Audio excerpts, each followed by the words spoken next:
अस्सलाम वालेकुम व्यूअर्स, कैसे हैं आप। उम्मीद है सब खैरियत से होंगे। है देखें कणक वढ़ लिया तो तूड़ियाँ ढेर ला लिया। जो बेचनी होएगी तो बेची जाएगी। कणका का भी एडा रेट कोई नहीं, तो जो है वा घूमत नहीं समझ नहीं आती भी जे कणक का रेट घट कर तो मुड़ के किसान बेचारा पिस जाता। कणक का जे वादा कर जे आटा लैके खाना मजदूर तबका किधर न जाए। गुरबत इन्हों को किसी पासे हैंडल नहीं होंगी। इन्होंने कोई समझ नहीं आती भी की करना। बहरहाल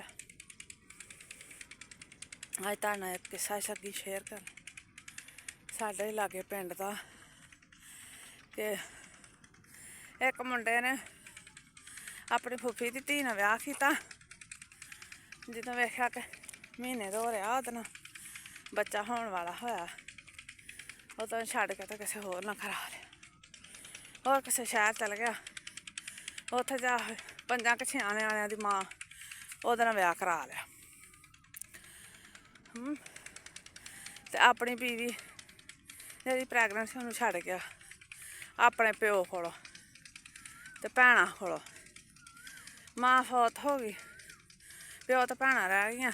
बुढ़ी घर का भी कम करती, गोहा कूड़ा भी करती, सब कुछ करती ते अपने सौहरे की भी खिदमत करती कि इहो मेरा सब कुछ है। हुण जिहदे लड़ मैं लगी सा वो तो मैनूं छड़ गया ते वो कदी परत्या भी नहीं, ना उन्हें कदी फोन किया, ना उन्हें कोई पता।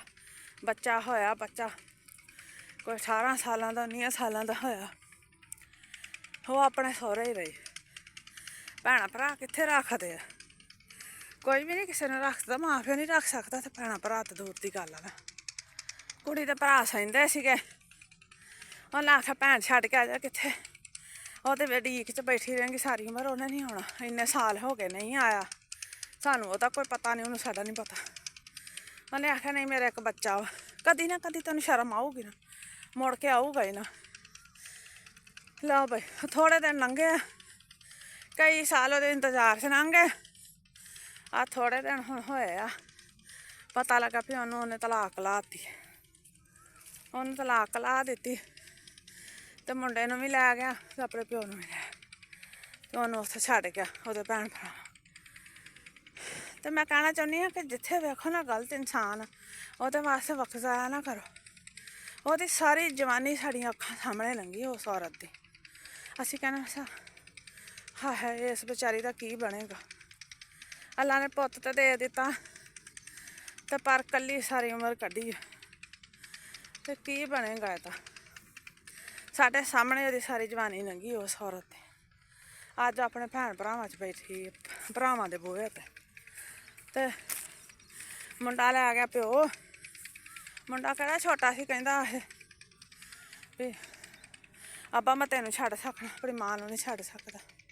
सारी उम्र मैं अपनी मां नाल कड्ढी है, तेरा की अज ऐ भलखे आवे ना आवे।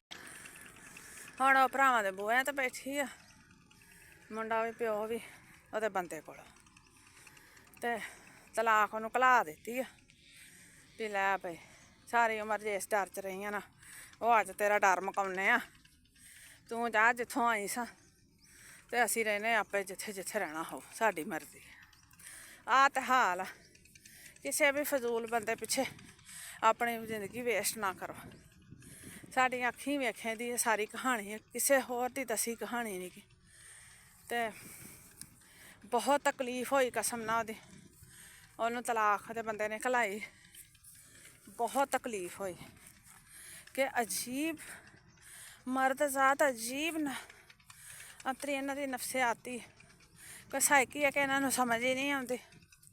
ठीक है तू वड्डी दूसरी बीवी ने तो हो किते रख ला, जे तू इन्ने जोगा समझदा अपने आप नूं ते तू इनू सारी उमर लमका के मारे तो इनू वफावां दा सिला की दिता। तू ਇਹਨੂੰ ਜਿੱਥੇ ਰੱਖਿਆ ਸੀ ਤੂੰ ਉੱਥੇ ਰੱਖ, ਇਹਦੇ ਨਾਲ ਰਹਿ, ਕਦੀ ਉਹਦੇ ਕੋਲ ਜਾ ਕਦੀ ਉਹਦੇ ਕੋਲ ਜਾ। ਜਦੋਂ ਦੋ ਜੋ ਕਰਨ ਦਾ ਸ਼ੌਕ ਆ ਤਾਂ ਫਿਰ ਹਕੂਕ ਬਰਾਬਰ ਕਿੰਨੇ ਕਰਨੇ।